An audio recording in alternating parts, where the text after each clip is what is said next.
যেমনি ছিলাম অমনি ভালো আছি। তো আজকের ব্লগটা একটু আলাদা রকম। এটা জাহানপুর গ্রাম বলে আমরা জানি, আমাদের পার্শ্ববর্তী গ্রাম।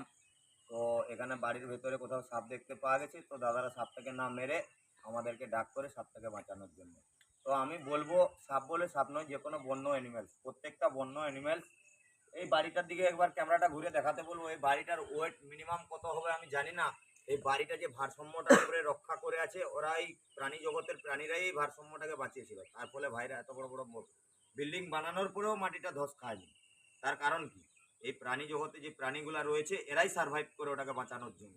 তো আমরা আমাদের জীবন ঝুঁকি নিয়ে ওই প্রাণীটাকে বাঁচানোর জন্য আজকে সকালের ব্লকে আমরা ছুটে এসেছি প্রথম রেস্কিউতে। তো ভাই দেখাবে কোথায় সাপটা রয়েছে, ক্যামেরাম্যানকে বলবো আপনি আমার সঙ্গে থাকুন। আমার এই ভিডিওটা যদি আপনাদেরকে ভালো লাগে তাহলে আমার চ্যানেলটাকে সাবস্ক্রাইব করবেন এবং লাইক কমেন্ট শেয়ার করতে ভুলবেন না। জয় হিন্দ, জয় ভারত।